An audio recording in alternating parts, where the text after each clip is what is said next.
अगर आप UP police home guard का एग्ज़ाम पेपर देने वाले हैं तो ये क्वेश्चन आपके लिए वेरी वेरी इंपॉर्टेंट होने वाले हैं। आंधी टले तूफान टले पर ये क्वेश्चन ना टले। चलिए देख लेते हैं वो कौन कौन से इंपॉर्टेंट क्वेश्चन हैं जो इस साल आपके एग्ज़ाम पेपर में फंस सकते हैं। तो क्वेश्चन फर्स्ट मैंने लिया है, मेट्रोपॉलिटन सिटी की परिभाषा किस जनसंख्या सीमा के आधार पर दी जाती है। Very very important question. B पे आप टिक लगाओ, 10 लाख से अधिक। चलिए अगला क्वेश्चन देख लेते हैं, मेगा सिटी सामान्यता किसे कहा जाता है। मेगा सिटी सामान्यता किसे कहा जाता है। ऑप्शन 4 दे रखे होते हैं, चारों अच्छे लगते हैं। व्हाट एक राइट ऑप्शन होता है चुनना आपको होता है। 50 लाख से अधिक आबादी वाले शहर को।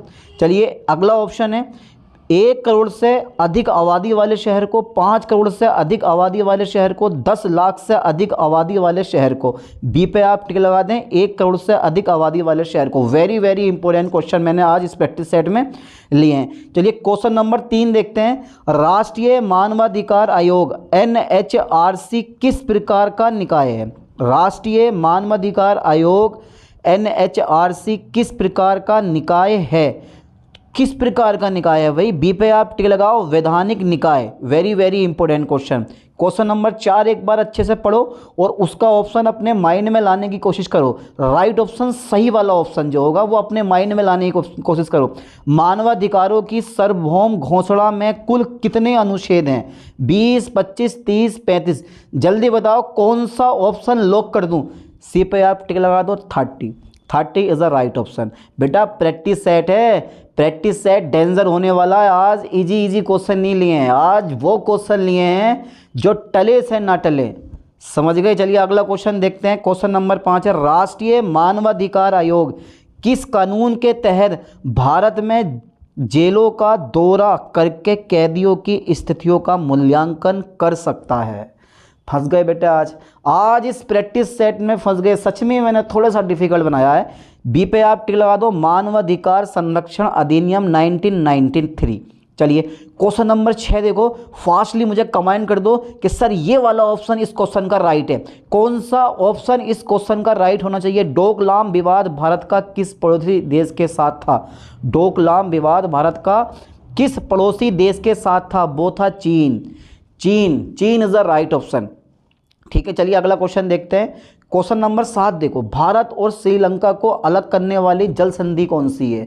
जल संधि कौन सी है। वो है पाक जल संधि। यही वो संधि है जो भारत और श्रीलंका को अलग करती है। चलिए अगला क्वेश्चन देखते हैं। क्वेश्चन नंबर 8 है, भारत में सूचना प्रौद्योगिकी IT, ठीक है, अधिनियम किस वर्ष लागू हुआ था। बी पे आप टी लगाएं, 2000 में।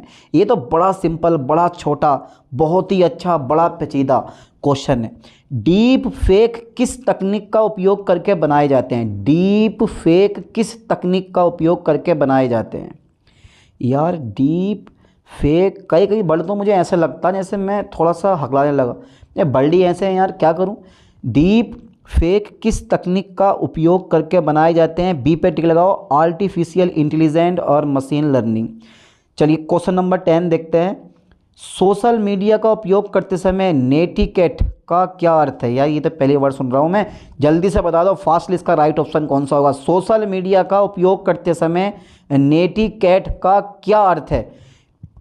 नेटिकेट का क्या अर्थ है। बी पे आप टिक लगा दें, ऑनलाइन व्यवहार के सामाजिक नियम और शिष्टाचार। चलिए अगला क्वेश्चन पढ़ लेते हैं। NPA का पूर्ण रूप क्या है। NPA का पूर्ण रूप क्या है। बी पे टिक लगाएं, गैर निष्पादित परिसंपत्तियां, यानी कि नॉन परफॉर्मिंग एसेट्स। ठीक है, चलिए क्वेश्चन नंबर 12 देखो, ये वेरी वेरी इंपॉर्टेंट क्वेश्चन जिनको मैंने बोल दिया ना इस प्रैक्टिस सेट में, ये क्वेश्चन वेरी वेरी इंपॉर्टेंट है। वो सच में वेरी वेरी इंपॉर्टेंट है और हो सकता है कि पेपर में आ जाए। उत्तर प्रदेश के किस जिले में सेरा नेत्रिय मनाया जाता है। उत्तर प्रदेश के किस जिले में सेरा नेत्रिय मनाया जाता है। वो डी पे आप टिक लगा दें, ललितपुर में। ठीक है, डी पे टिक लगाएं, ललितपुर में। अच्छा, ललितपुर और किस चीज़ के लिए प्रसिद्ध है। चलो, तांबे के व्यापार के लिए प्रसिद्ध है, मतलब तांबा अधिक मात्रा में पाया जाता है। और किस चीज़ के लिए प्रसिद्ध है। अरे बताओ यार फास्टली यार। अरे यार बस इतना सा दम है। चलिए अगला क्वेश्चन देखते हैं। प्रस्तावना में राष्ट्रीय की एकता और अखंडता शब्द उद्देश्य किस मौलिक सिद्धांत को बढ़ावा देना है। किस मौलिक सिद्धांत को बढ़ावा देना है। किसको देना है? संप्रभुता, समता, न्याय, बंधुता, डी पे आप टिक लगा दो।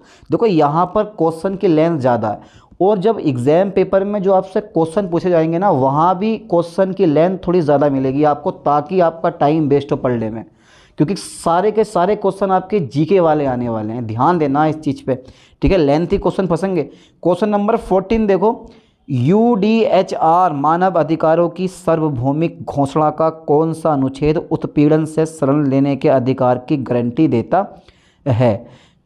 गारंटी देता वो अनुच्छेद 14 है, ठीक है। ये बहुत दमदार अनुच्छेद है यार।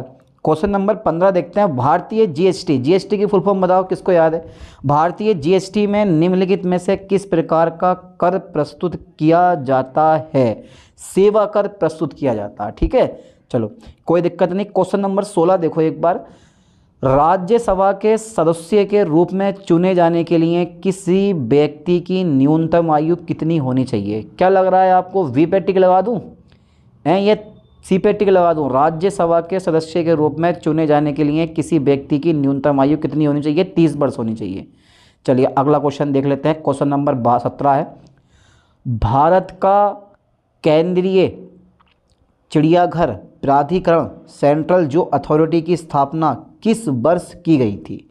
किस वर्ष की गई थी? आप सी पे टिक लगा दें, इज राइट ऑप्शन 1992 में, ठीक है। अच्छा क्वेश्चन नंबर 18 देखो, सीआरपीएस की धारा के अनुसार एक थाने के प्रभावी अधिकारी का कर्तव्य मौखिक रूप से दी गई प्रत्येक जानकारी का रिकॉर्ड रखना तथा एफआईआर तैयार करना है। यानी कि सीआरपीसी की धारा 154 हो सकती है, 134 हो सकती है, 174 हो सकती है, या मेरे दोस्तों 164 हो सकती है। क्या लग रहा है आपको? ए पे टिक लगा दो, 154 हो सकती है, ठीक है। चलिए, राह देखेंगे तेरी, चाहे जमाने लग जाए, जमाने लग जाए, जमाने लग जाए, या तू आ जाए या फिर हम ही ठिकाने लग जाएं। चलिए अगला क्वेश्चन देखते हैं। क्वेश्चन नंबर 90 है, माल्थस का जनसंख्या सिद्धांत किस अवधारणा पर आधारित है? माल्थस का जनगणना सिद्धांत किस अवधारणा पर आधारित है? वो है ज्यामितीय जनसंख्या वृद्धि और अंगगणितीय खाद्य आपूर्ति वृद्धि पर आधारित है, ठीक है। चलिए क्वेश्चन नंबर 20 देख लेते हैं, राष्ट्रीय सुरक्षा अधिनियम के तहत गठित सलाहकार बोर्ड द्वारा अपनाई जाने वाली प्रक्रिया अधिनियम की धारा में पाई जाती है? 11, 10, 12, 9, कौन से में पाई जाती है? राष्ट्रीय सुरक्षा अधिनियम के तहत गठित सलाहकार बोर्ड द्वारा अपनाई जाने वाली प्रक्रिया अधिनियम की धारा में पाई जाती है, वो पाई जाती है 11 में, अधिनियम की धारा 11 में पाई जाती है, ठीक है। चलिए क्वेश्चन नंबर 21 देखो, बड़ा सिंपल सा क्वेश्चन है, बड़ा छोटा सा क्वेश्चन है, और इस क्वेश्चन का ऑप्शन आपके दिमाग में होना चाहिए, निम्नलिखित में से किसने पहली बार बुनियादी शिक्षा का विचार प्रतिपादित किया? वो थे महात्मा गांधी। निम्नलिखित में से किसने पहली बार बुनियादी शिक्षा का विचार प्रतिपादित किया? महात्मा गांधी ने तो किया था यार। चलिए क्वेश्चन नंबर 22 देखो, 2020-2021 में कौन सा राज्य मसालों का प्रमुख उत्पादक था? कौन सा राज्य मसालों का प्रमुख उत्पादक था? वो था मध्य प्रदेश। ऐसा नहीं है, आज भी है यार, आज भी मसाले उगाए जाते हैं। निम्नलिखित में से कौन सा त्यौहार भारत में प्रकाश के त्यौहार के रूप में जाना जाता है? भारत में प्रकाश के रूप में जाना जाता है दिवाली। दिवाली का नाम सुना आपने? दिवाली का दिवाला हो जाता है बेटा कभी कभी। चलो, चीन ने तिब्बत पर आक्रमण कब किया? भाई किया, ये बात बिल्कुल सही है, चीन ने तिब्बत पर आक्रमण किया, पर कब किया? 1950 में किया, ठीक है, 1950 में किया था। अच्छा क्वेश्चन नंबर 25 है, निम्नलिखित में से किस जीव को जल प्रदूषण का जैव संकेत माना जाता है? जल प्रदूषण का जैव संकेत मेंढक को माना जाता है, ठीक है, ये जो मेंढक है ना उसको माना जाता है। अच्छा क्वेश्चन नंबर 26 देखो, किस संवैधानिक संशोधन अधिनियम में शहरी स्थानीय शासन से संबंधित संवैधानिक प्रावधानों के प्रावधान किए गए थे? किस संवैधानिक संशोधन अधिनियम में शहरी स्थानीय शासन से संबंधित संवैधानिक प्रावधान किए गए थे? यार इसके तीनों ऑप्शन हैं, तीनों ऑप्शन में से कौन सा राइट होगा? चलिए एक ऑप्शन और देख लेते हैं, चौथा वाला, 51वां संवैधानिक संशोधन अधिनियम। तो अगर आपको पता है ना इस क्वेश्चन का राइट ऑप्शन, आप बिल्कुल सही से बता दोगे कि ए पे टिक लगा दो, sir A number is a right option. जैसे कि हर बार मैं बताता हूँ आपको, कमेंट ज़रूर करना है कि कितने क्वेश्चन आपके बिल्कुल सही हैं, 100 में से कितने क्वेश्चन आपको आते हैं। और मेरे ख्याल से बहुत कम क्वेश्चन ऐसे होंगे, आज मानो या ना मानो बहुत कम क्वेश्चन ऐसे होंगे जो इस पेपर में आपके पड़े हुए होंगे। समझ गए? चलिए आगे देखते हैं, आगे देखते हैं। इसीलिए आज इस प्रैक्टिस सेट को अच्छे से कवर करना है, ठीक है। क्वेश्चन नंबर 27 देखो, भारत में सर्वोच्च न्यायालय के न्यायाधीशों, भारत के मुख्य न्यायाधीश सहित की अधिकतम संभावित संख्या कितनी है? भारत में सर्वोच्च न्यायालय के न्यायाधीशों की अधिकतम संभावित संख्या कितनी है? अधिकतम संभावित संख्या कितनी है? सी पे आप टिक लगाएं 34। चलिए क्वेश्चन नंबर 28, पृथ्वी के सौरमंडल यानी कि सौरमंडल में प्रचुर गैस कौन सी है? नाइट्रोजन है। तो नाइट्रोजन जो होती है ना, ये वायुमंडल में सबसे अधिक मात्रा में पाई जाने वाली गैस होती है और अक्रिय गैस के रूप में आर्गन प्रेजेंट होती है, ठीक है। क्वेश्चन नंबर 29 देखो, भारतीय संविधान का कौन सा अनुच्छेद बिना हथियार के शांतिपूर्ण रूप से एकत्रित होने के अधिकार से संबंधित है? वो है अनुच्छेद 19(1)(v), ठीक है। अच्छा क्वेश्चन नंबर 30 पढ़ो, भारत के किस राज्य सरकार ने सूचना का अधिकार अधिनियम 2005 के तहत सरकारी कार्यालयों और प्राधिकरण के बारे में जानकारी प्रदान करने के लिए जन सूचना पोर्टल शुरू किया? अब आप सोच रहे होगे सर क्वेश्चन तो इतना लेंथी है। बेटा क्वेश्चन ऐसे ही आने वाले हैं आपके एग्जाम पेपर में, ठीक है। क्वेश्चन ऐसे ही आने वाले हैं और कुछ पता नहीं पेपर कैसा आने वाला, लेकिन यह है कि ये प्रैक्टिस सेट अगर आप सोल्व कर लोगे सारे के सारे तो कोई क्वेश्चन बचेगा नहीं, कोई भी क्वेश्चन बचेगा नहीं जो आपका पढ़ा हुआ ना आया हो। 101% पूरा पेपर आपका पढ़ा हुआ आएगा। बस इन्हीं प्रैक्टिस सेटों को अच्छे से कवर कर लेना है, पढ़ लेना है। चलिए तो राजस्थान, पश्चिम बंगाल, तमिलनाडु, महाराष्ट्र, 30 का राइट ऑप्शन ए पे आप टिक लगा दें, राजस्थान, ठीक है। राजस्थान नाम तो ऐसा है जैसे बड़ा ही खतरनाक होगा, स्टेट होगा, पर रेता दे रेता, ले रेता दे रेता, दे रेता फिर ले रेता। जनसंख्या डी घनत्व है, जनसंख्या डी जो है वो घनत्व है, किस चीज़ का घनत्व है? डी बराबर n/s, ठीक है, संख्या अपॉन स्पेस। चलिए फिर से एक क्वेश्चन आ गया बड़ा सा, बायोमेट्रिक प्रौद्योगिकियों का एकीकरण भारत के अंतरिक्ष सुरक्षा ढांचे को कैसे बढ़ाता है? बायोमेट्रिक प्रौद्योगिकियों का एकीकरण भारत के अंतरिक्ष सुरक्षा ढांचे को कैसे बढ़ाता है? तो इसका राइट ऑप्शन है ए पे आप टिक लगा दें, पहचान और सत्यापन प्रक्रियाओं में सुधार करके, ठीक है। पहचान और सत्यापन प्रक्रियाओं में सुधार करके। जज्बात बदल दिए, वक्त बदल दिया, जज्बात बदल दिए इस क्वेश्चन ने। चलिए क्वेश्चन नंबर 33 देखो, बहुत सिंपल सा क्वेश्चन है, छोटा सा क्वेश्चन है। 1928 में वारदोली सत्याग्रह का नेतृत्व किसने किया? 1928 में वारदोली सत्याग्रह का नेतृत्व किसने किया? हाँ किया। किसने किया? बहुत अच्छे इंसान ने किया, वो थे Sardar Vallabh Bhai Patel, is the right option. Question number 34 एक बार देखो, प्रथम लाइफ टाइम डिस्ट विनिंग द पीस अवार्ड पुरस्कार प्राप्त करता कौन है? प्रथम लाइफ टाइम, ठीक है, डिस्टर्बिंग द पीस अवार्ड शांति भंग का आजीवन पुरस्कार का प्राप्तकर्ता कौन है? कौन है? अरे बी पे टिक लगा दो यार, सलमान रुश्दी, सलमान रुश्दी, कितना शानदार नाम है।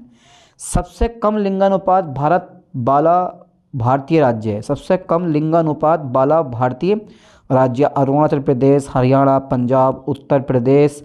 का लग रहा है आपको? बी पे आप टिक लगाओ, हरियाणा, ठीक है। क्वेश्चन नंबर 36 देखो, पहले पढ़ो क्वेश्चन, पढ़ो क्वेश्चन नंबर 36 पढ़ो पहले बढ़िया करके। नेशनल स्टॉक एक्सचेंज की स्थापना के लिए किस समिति द्वारा अनुशंसा की गई? बी पे आप टिक लगाएं, फेरवानी समिति, ठीक है। चलिए अगला क्वेश्चन देखो, बड़ा सिंपल सा क्वेश्चन लिया है मैंने अगला। निम्नलिखित में से किस रोग में लाल ग्रंथियों की सूजन के लक्षण दिखते हैं? किस रोग में लाल ग्रंथियों की सूजन के लक्षण दिखते हैं? सूजन के लक्षण दिखते हैं, लाल ग्रंथियों की सूजन के लक्षण दिखते हैं। डी पे आप टिक लगाओ, कंठमाला, गलकंठ रोग में, ठीक है।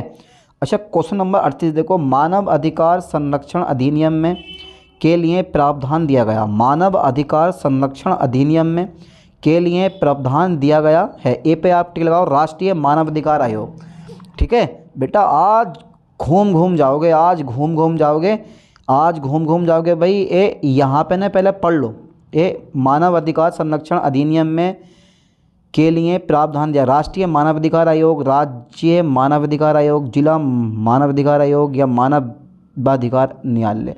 ए बी डी तीनों सही हैं, ये वाले ए पे टिक लगा दो इस पर, ठीक है। चलिए अगला क्वेश्चन देख लेते हैं। क्वेश्चन नंबर 39 पढ़ो। के मामले में सर्वोच्च न्यायालय 6:5 के निर्णय द्वारा यह निर्धारित किया गया था कि विधायकी के पास मौलिक अधिकारों को समाप्त या सीमित करने के लिए संविधान में संशोधन करने की शक्ति नहीं है। ठीक है, अब इस क्वेश्चन को मैं दोबारा नहीं पढ़ रहा हूँ, सी पे आप टिक लगा दो। गोकल यानी कि गोलकनाथ बनाम पंजाब राज्य। चलिए क्वेश्चन नंबर 40 पढ़ते हैं। बेटा पेपर ऐसे ही आने वाला, ध्यान देना, पेपर ऐसे ही आने वाला है। भारतीय संविधान के किस अनुच्छेद के तहत भारत के सर्वोच्च न्यायालय की स्थापना हुई थी? बी पे आप टिक लगाएं, अनुच्छेद 124। चलिए छोटा सा क्वेश्चन है अगला, पर ऑप्शन बहुत बड़े बड़े दे रखे हैं यार इसके। अंतर्राष्ट्रीय अक्षय ऊर्जा एजेंसी क्या करती है? अंतर्राष्ट्रीय अक्षय ऊर्जा एजेंसी क्या करती है? वो करती क्या है? सब कुछ करती है। बी पे आप टिक लगाएं, अक्षय ऊर्जा के उपयोग को बढ़ावा देती है। अक्षय ऊर्जा के उपयोग को क्या देती है? बढ़ावा देती है। अच्छा ये बताओ, क्वेश्चन नंबर 42 है, 14 सितंबर को किस रूप में मनाया जाता है? राष्ट्रीय हिंदी दिवस के रूप में मनाया जाता है, ठीक है। अच्छा क्वेश्चन नंबर 43 देखो एक बार, बड़ा दमदार क्वेश्चन है। भारतमाला परियोजना किससे संबंधित है? सड़क मार्ग से, ठीक है। अच्छा क्वेश्चन नंबर 44 देखो, बहुत छोटा सा क्वेश्चन है। वैश्विक आतंकवाद विरोधी प्रयासों के समन्वय के लिए किस संगठन को जिम्मेदार माना जाता है? UNCTT को, ठीक है। अच्छा क्वेश्चन नंबर 45, दूध उत्पाद ब्रेड आदि आवश्यकताओं पर GST दर क्या? दूध उत्पाद ब्रेड आदि आवश्यकताओं पर GST दर क्या है? ये तो वर्तमान वाला क्वेश्चन है, यानी करंट अफेयर्स का क्वेश्चन है ये। अब करंट अफेयर्स का क्वेश्चन देखते हैं किस किस को आता है। 5% है, ठीक है। क्वेश्चन नंबर 46 देखते हैं। एक प्रकार का साइबर अपराध है जहां कंप्यूटर सिस्टम, आपने कमेंट नहीं करा, मैंने आपसे पूछा था कि भाई GST की फुल फॉर्म क्या? जल्दी फटाफट ये सब कमेंट कर दो कि सर GST की फुल फॉर्म ये होगी। एक प्रकार का साइबर अपराध है जहां कंप्यूटर सिस्टम या नेटवर्क कंप्यूटर वायरस से संक्रमित होता है। ये क्वेश्चन अब आप बताओगे, इसका राइट ऑप्शन अब आप बताओगे। सबके हाथ में मोबाइल है, सब वीडियो देख रहे हैं, सबको पता होगा। जल्दी बताओ फटाफट, इसे राइट ऑप्शन कौन सा होगा? 46 का। डी पे आप टिक लगा दो, मेलवेयर अटैक, ठीक है। चलिए क्वेश्चन नंबर 47 देखते हैं। जायद फसल ऋतु के दौरान होती है। जायद फसल किस ऋतु के दौरान होती है? जल्दी बताओ। बी पे आप टिक लगा दें। ग्रीष्म ऋतु का नाम सुना है आपने? सुना क्या होती है? 48 क्वेश्चन देखते हैं। आय के 5 मदों के तहत दी गई आय को जोड़ने के बाद प्राप्त राशि को कहा जाता है?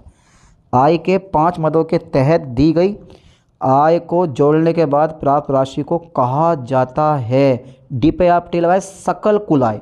समझ गए? सकल का मतलब, अबे सकल अच्छे है तुम्हारे, टेंशन मतलब यार, पढ़ते रहो। अच्छा 49 पढ़ो, क्वेश्चन पढ़ो पहले। भारतीय संविधान के निम्नलिखित अनुच्छेदों में से कौन सा अनुच्छेद राष्ट्रपति चुनाव की प्रक्रिया से संबंधित है? ए पे आप टिक लगाए, अनुच्छेद 55, ठीक है।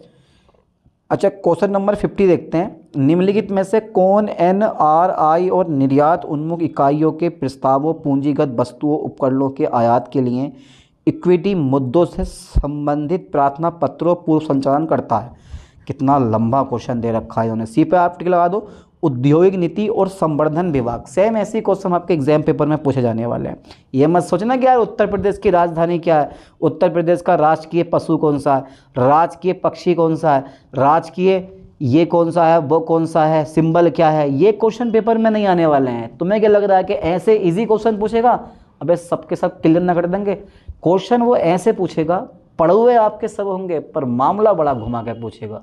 समझ गए? क्वेश्चन नंबर 51 देखो, तो 50 का राइट ऑप्शन सी पे आप टिक लगा दो, उद्योग नीति और संवर्धन विभाग।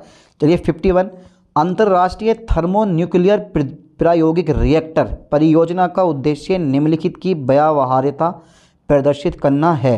सी पे आप टिक लगा दें, बड़े पैमाने पर और कार्बन मुक्त स्रोतों के रूप में संलयन ऊर्जा, ठीक है। चलिए क्वेश्चन नंबर 52 देखते हैं। तुगलकनामा पुस्तक के लेखक कौन है? तुगलकनामा पुस्तक के लेखक कौन है? अमीर खुसरो का नाम आपने सुना है? हाँ सुना है, बस यही तो है, और कौन हो सकते हैं? क्वेश्चन नंबर 53 देखो, व्यापक परमाणु परीक्षण प्रतिबंध संधि का मुख्य उद्देश्य क्या है?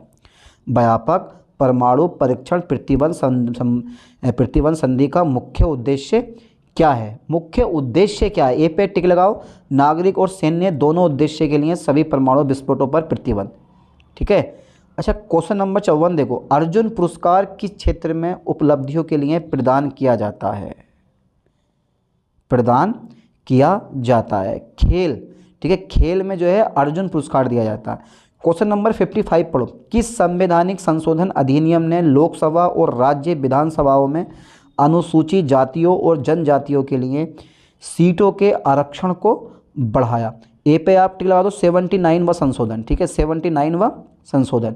चलिए 56 देखो, भूमि अधिग्रहण पुनर्वास और पुनर्स्थापन अधिनियम 2013 में उचित मुआवजा और पारदर्शिता से अधिकार के तहत अधिग्रहित भूमि के बाजार मूल्य का आकलन और निर्धारण कौन करता है? कौन करता है? बी पे आप टिक लगा दें, समाहर्ता यानी कि जिलाधिकारी करता है, ठीक है। 57 देखो, निम्नलिखित में से उत्तर प्रदेश का लोक नृत्य कौन सा है? उत्तर प्रदेश का लोक नृत्य कौन सा है? चरकुला, लावा, कोल्टम और बिहू। ए पे टिक लगाओ, चरकुला। चलिए अगला क्वेश्चन देख लेते हैं 58, south Asia women in energy मंच को द्वारा शुरू किया गया था। बी पे आप टिक लगाएं, अंतर्राष्ट्रीय विकास के लिए संयुक्त राज्य एजेंसी, ठीक है। चलिए क्वेश्चन नंबर 59 देखो बेटा, 6 से 14 वर्ष की आयु के सभी बच्चे को निःशुल्क और अनिवार्य शिक्षा के मौलिक अधिकारों को भारत के संविधान में वर्ष में प्रस्तावित किस वर्ष प्रस्तावित किया गया था? बात ये है, सी पे आप टिक लगाएं 2002 में। चलिए अगला क्वेश्चन देख लेते हैं एक बार अच्छे से। उत्तर प्रदेश पुनर्गठन अधिनियम निम्नलिखित में से किस वर्ष अधिनियमित किया गया था? 2000 में, ठीक है। क्वेश्चन सब पढ़े हुए होंगे पर घुमा फिरा के, जैसे इस प्रैक्टिस सेट में पूछे गए हैं, ठीक है। खान सर वालों का ये प्रैक्टिस सेट है। क्वेश्चन नंबर 61 देखो, लोकटक झील भारत के किस राज्य में स्थित है? लोकटक, ये प्रीवियस पेपर में भी क्वेश्चन पूछा गया, सी पे आप टिक लगा दें, मणिपुर में, ठीक है, लोकटक झील। चलिए क्वेश्चन नंबर 62 देखो, इंडिया विंस फ्रीडम किसकी आत्मकथा है? इंडिया विंस फ्रीडम किसकी आत्मकथा है? तो Abul Kalam Azad is a right option. चलिए अगला क्वेश्चन देखते हैं। क्वेश्चन नंबर 63 है, 2016 के विमुद्रीकरण के बाद आरबीआई को कितने प्रतिशत 500 और 1000 रुपये के नोट प्राप्त हुए? बी पे आप टिक लगाएं, 98.96% प्राप्त हुए। किसी के पास कोई काला धन नहीं निकला। चलिए क्वेश्चन नंबर 64 देखते हैं। 1993 में मानव अधिकारों पर विश्व सम्मेलन ने अपनाया गया, विश्व सम्मेलन ने को अपनाया गया यार, डी पे आप टिक लगाएं, वियना घोषणा, ठीक है, इज राइट ऑप्शन। अच्छा क्वेश्चन नंबर 65 पढ़ो, दर्शकों के साथ संवाद करने के लिए सोशल मीडिया प्लेटफॉर्मों के रणनीतिक उपयोग के लिए क्या शब्द हैं? चारों ऑप्शन पढ़ो, आभासी बातचीत, सामाजिक माध्यम विपणन, सामाजिक नेटवर्किंग, ऑनलाइन बातचीत। का लग रहा है आपको? बी पे आप टिक लगाएं, सामाजिक माध्यम विपणन, ठीक है। चलिए क्वेश्चन नंबर 66 देखते हैं, भारतीय संविधान का निम्नलिखित में से कौन सा अनुच्छेद राष्ट्रीय आपातकाल से संबंधित है? भारतीय संविधान का निम्नलिखित में से कौन सा अनुच्छेद राष्ट्रीय आपातकाल से संबंधित है? वो है तुम्हारा अनुच्छेद 352। ए पे टिक लगा दो, अनुच्छेद 352 is the right option. Question number 67 देखो, निम्नलिखित में से किसे राज्य मानवाधिकार आयोग के अध्यक्ष या किसी अन्य सदस्य को हटने का अधिकार प्राप्त है? निम्नलिखित में से किसे राज्य मानवाधिकार आयोग के अध्यक्ष या किसी अन्य सदस्य को हटाने का अधिकार प्राप्त है? हटाने का अधिकार प्राप्त है, वो डी पे टिक लगा दो, भारत के राष्ट्रपति, ठीक है। अच्छा अगला क्वेश्चन देखते हैं 68वां। देखो क्वेश्चन थोड़े थोड़े बड़े दे रखे हैं, इस क्वेश्चन का ऑप्शन आप बिल्कुल सही सही बताओगे। हार हो जाती है जब मान लिया जाता है, जीत तब होती है जब ठान लिया जाता है। भारतीय क्रांतिकारियों द्वारा गद्दार यानी कि गदर विद्रोह पार्टी की स्थापना कहाँ की गई थी? गदर विद्रोह पार्टी की स्थापना कहाँ की गई थी? तो इसका आंसर सबको पता होना चाहिए, यूएसए में की गई थी, ठीक है। चलिए क्वेश्चन नंबर 69 देखते हैं, तहसीलदार के पास की शक्तियाँ होती हैं? तहसीलदार के पास क्या क्या शक्तियाँ होती हैं? देखो तहसीलदार के पास जो है ना, पहले सब पढ़ लो, ABC पढ़ लो सब, तो ये तीनों शक्तियाँ होती हैं, ठीक है। पहले तीनों पढ़ो, तीनों का तीनों, D number is the right option. चलिए क्वेश्चन नंबर 70 देखते हैं, सक्रिय ज्वालामुखियों की मौजूदगी के कारण निम्नलिखित में से किस क्षेत्र को रिम ऑफ फायर कहा जाता है? Very very important question, rim of fire कहा जाता है। सक्रिय ज्वालामुखियों की मौजूदगी के कारण निम्नलिखित में से किस क्षेत्र को रिम ऑफ फायर कहा जाता है? किस क्षेत्र को रिम ऑफ फायर? बी पे आप टिक लगाओ, प्रशांत के रिम, ठीक है। चलिए क्वेश्चन नंबर 71 देखते हैं, भूटान की राजधानी क्या है? भाई भूटान की भी तो कोई ना कोई राजधानी होगी, तो भूटान की राजधानी क्या आपने पढ़ा? थिम्पू का नाम सुना? टेम्पू नहीं, Thimphu. Thimphu is the right option, चंपू थोड़ी ना यार। बेटा कुछ लोग तो ऐसे हैं जो चंपू लगते होंगे। चंपू का मतलब समझते हो? जल्दी बताओ चंपू मतलब क्या है। भारत में सबसे लंबी नदी पुल कौन सा है? भारत में सबसे लंबी नदी पुल कौन सा है? वो है भूपेन हाजरिका सेतु, ठीक है, हजारिका सेतु। क्वेश्चन नंबर 73 पढ़ो। सरकार ने किसान क्रेडिट कार्ड योजना कब पेश की? भाई ये नहीं चाहिए, नहीं चाहिए, बिल्कुल नहीं चाहिए। सी पे आप टिक लगा दो, अगस्त 1998 में। भारत और क्वेश्चन नंबर 74 है, भारत और वियतनाम के बीच साझेदारी से उनकी क्षेत्रीय सुरक्षा परिदृश्य में किस प्रकार परिवर्तन आएगा? भारत और वियतनाम के बीच साझेदारी से उनके क्षेत्रीय सुरक्षा परिदृश्य में किस प्रकार का परिवर्तन आएगा? किस प्रकार का परिवर्तन आएगा? रक्षा सहयोग और समुद्री सुरक्षा बढ़ाकर। आज देख रहे हो क्या युद्ध चल रहा है, युद्ध में ऐसा होता है।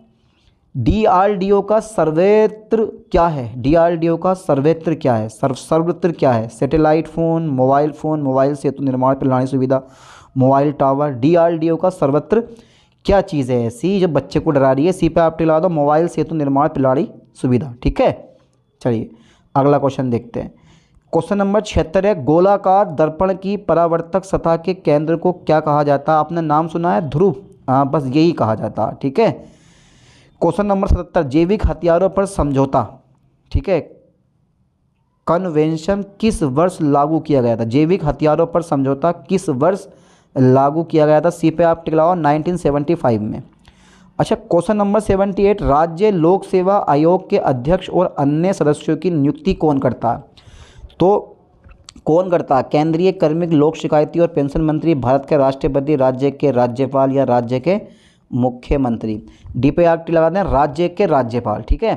क्वेश्चन नंबर 79, हरिहर और बुक्का भाइयों ने किस वर्ष में विजयनगर साम्राज्य की स्थापना किया है? हरिहर और बुक्का भाइयों ने किस वर्ष में विजयनगर साम्राज्य की स्थापना की? ए पे टिक लगाओ, 1336 में। हरिहर, हरिहानंद। भारत में निम्नलिखित में से कौन सर्वोच्च है? भारत में निम्नलिखित में से कौन सर्वोच्च है? हाँ, दमदार क्वेश्चन है। उच्चतम न्यायालय, संसद, प्रधानमंत्री, संविधान। आज इसका राइट ऑप्शन आप खुद दोगे। भारत में निम्नलिखित में से कौन सर्वोच्च है? संविधान is a right option. Very very important question है बेटा, पेपर में पूछ सकता है। भारत में निम्नलिखित में से कौन सर्वोच्च है? आप क्या बोलोगे? सर संविधान सर्वोच्च है, ठीक है। चलिए क्वेश्चन नंबर 81 देखते हैं। हाल ही में किस प्रसिद्ध भारतीय शेफ को वर्ल्ड फूड प्राइज फाउंडेशन द्वारा शीर्ष कृषि खाद्य अग्रणी के रूप में सम्मानित किया गया है? बी पे टिक लगाएं, संजीव कपूर को, ठीक है। चलिए क्वेश्चन नंबर 82, छत्तीसगढ़ के किस वन्यजीव अभयारण्य में लगभग 50 वर्षों बाद काले हिरन को सफलतापूर्वक बचाया गया है? सी पे आप टिक लगा दें, वरनबा पारा वन्यजीव अभयारण्य, ठीक है। क्वेश्चन नंबर 83 पढ़ें। दक्षिण अमेरिका राष्ट्रों के समूह मार्कोसुर का मुख्यालय कहाँ स्थित है? डी पे आप टिक लगा दें, मोंटेविडियो, उरुग्वे। क्या नाम है यार, विदेशी नाम कैसे होते हैं। भारतीय प्रौद्योगिकी संस्थान आईआईटी जोधपुर के वैज्ञानिक किस प्रकार का इंजन विकसित कर रहे हैं जो वायुमंडल की ऑक्सीजन का उपयोग करेंगे? बी पे आप टिक लगाएं, स्क्रैम जेट इंजन। ये करते रहेंगे, चाहे 100 साल हो जाए, 200 साल हो जाए, ये करते रहेंगे हमेशा। चलिए अगला क्वेश्चन देख लेते हैं। क्वेश्चन नंबर 85 है, भारतीय अंतरिक्ष अनुसंधान संगठन इसरो ने देश के सबसे भारी संचार उपग्रह CMS-03 को प्रक्षेपित करने के लिए किस शक्तिशाली रॉकेट का उपयोग किया? अरे हाय, किस शक्तिशाली रॉकेट का उपयोग किया? सी पे आप टिक लगाएं, LVM-M3 प्रक्षेपण यान मार्क 3। चलिए आगे देखते हैं, अगला क्वेश्चन देखते हैं। क्वेश्चन नंबर 86 है, 2011 के 97वें संवैधानिक संशोधन अधिनियम द्वारा भारतीय संविधान में कौन सा निर्देशक सिद्धांत जोड़ा गया? कौन सा निर्देशक सिद्धांत जोड़ा गया? कौन सा निर्देशक सिद्धांत जोड़ा गया? बी पे आप टिक लगा दें, सहकारी समिति योग को बढ़ावा देना, ठीक है। चलिए क्वेश्चन नंबर 87 है, भारतीय संविधान की प्रस्तावना में प्रयुक्त निम्नलिखित में से किस शब्द का अर्थ विशेषाधिकारी का अभाव है? विशेषाधिकारी का अभाव है। ए पे टिक लगाओ, समानता का। चलिए अगला क्वेश्चन देखते हैं। अमेरिकी राष्ट्रपति डोनाल्ड ट्रंप को 29 अक्टूबर 2025 को दक्षिण कोरिया में उनके स्वागत के दौरान कौन सा सर्वोच्च राष्ट्रीय सम्मान प्रदान किया गया? आज ट्रंप की वो हालत हो गई है, ना इधर का है ना उधर का है, कोई हेल्प नहीं करने वाला। ईरान वो मार रहा है बुरी तरह से। अमेरिकी राष्ट्रपति डोनाल्ड ट्रंप को 29 अक्टूबर, तो कौन सा सर्वोच्च राष्ट्रीय सम्मान प्रदान किया गया, वो था बी पे आप टिक लगा दो ग्रैंड ऑर्डर ऑफ मुंगूगवा, ठीक है। 89 उस क्षेत्र या मैदान का नाम बताइए जहां सचिन तेंदुलकर ने अपना 100वां टेस्ट मैच खेला था। ओवल, लॉर्ड्स, लिडल, हैंडी गली। उस क्षेत्र या मैदान का नाम बताइए जहां सचिन तेंदुलकर ने अपना 100वां टेस्ट मैच खेला था। तो यार कहाँ खेला था भाई इन्होंने, ये कहाँ खेला था? तो उन्होंने ओवल में खेला था शायद, मेरे ख्याल से यही राइट ऑप्शन है, ए पे आप टिक लगा दो। चलिए अगला क्वेश्चन देखते हैं। भारतीय महिला क्रिकेट दल की उपकप्तान ने अगस्त 2002 में टॉन्टन के मैदान में इंग्लैंड के विरुद्ध दूसरा टेस्ट में 2014 रन की एक बड़ी स्कोर की पारी खेली एवं नया विश्व रिकॉर्ड बनाया। बी पे आप टिलाओ मिताली राज ने, ठीक है। चलिए अगला क्वेश्चन देखते हैं। 91 खादर मृदा के संबंध में निम्नलिखित में से कौन सा कथन सही है? ये बंगाल मृदा की अपेक्षा कम उपजाऊ होती है। क्या लग रहा है आपको? 91 का राइट ऑप्शन बी पे आप टिक लगाओ। इसमें चूना, पोटास, मैग्नीशियम तथा जैव तत्वों की मात्रा अधिक होती है। खादर अय है। उत्तर प्रदेश के किन जिलों में लवणीय तथा क्षारीय मृदाएं रेहा, बंजर या कल्लर नाम से पाई जाती हैं? सी पे आप टिक लगा दें। Aligarh, Mainpuri, Kanpur, Unnao is the right option. Question number 93 Bharat में कथक शास्त्रीय नृत्य का मुख्य केंद्र उत्तर प्रदेश का कौन सा शहर रहा है? मुख्य केंद्र उत्तर प्रदेश का कौन सा शहर रहा? सी पे आप टिक लगा दें। Lucknow is the right option. चलिए अगला क्वेश्चन देख लेते हैं मेरे दोस्तों। अगला क्वेश्चन देख लेते हैं। 94 है हमारा। किसने ईरानी तंबूरे और भारतीय वीणा को मिलाकर सितार तथा पखावज के 2 टुकड़े कर तबले का आविष्कार किया?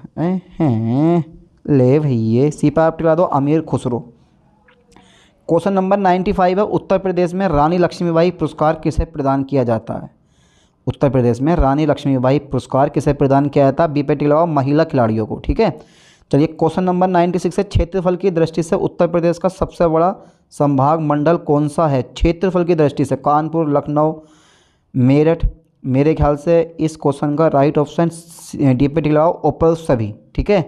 क्वेश्चन नंबर 97 देखो। उत्तर प्रदेश विशेष सुरक्षा बल यूपीएसएस के गठन का मुख्य उद्देश्य क्या है? मुख्य उद्देश्य क्या? बी पे टिक लगाओ। अधिसूचित व्यक्तियों एवं प्रतिष्ठानों की सुरक्षा करना, ठीक है। क्वेश्चन नंबर 98 है। सकल राज्य घरेलू उत्पाद जीएसडीपी में सर्वाधिक योगदान किस क्षेत्र का है? उत्तर प्रदेश के आर्थिक समीक्षा 2022-2023 के अनुसार वो है, सी पे टिक लगा दें आप, तृतीय क्षेत्र, ठीक है, यानी कि सेवा क्षेत्र का। 99 देखो। मुख्यमंत्री अभ्युदय योजना का मुख्य उद्देश्य क्या है? बी पे आप टिक लगाएं। प्रतियोगी परीक्षाओं के लिए निःशुल्क कोचिंग। हाँ बात सही है, होनी चाहिए यार। प्रोजेक्ट एलिफेंट के तहत उत्तर प्रदेश के किन जिलों में उत्तर प्रदेश एलिफेंट रिजर्व क्षेत्र स्थापित किया गया है? डी पे आप टिला दो। बी और सी दोनों, यानी कि लखीमपुर खीरी और सहारनपुर और बिजनौर दोनों, ठीक है। सहारनपुर और बिजनौर। लखीमपुर खीरी में कौन सा अभयारण्य है? दुधवा अभयारण्य है, ठीक है। उत्तर प्रदेश के लखीमपुर खीरी में दुधवा अभयारण्य है, ठीक है। पता होना चाहिए सबको यार। चलिए पूरे के पूरे 100 क्वेश्चन मैंने करवा दिए हैं। आज का practice set very very important है और ये खान सर वालों का प्रैक्टिस सेट है, ठीक है। चलिए अच्छे से तैयारी करो, पढ़ते रहो, कोई भी क्वेश्चन मिस मत करो, सभी क्वेश्चन को अच्छे से तैयार करो। चलिए मिलते हैं नेक्स्ट वीडियो में नेक्स्ट लेक्चर के साथ। थैंक्स।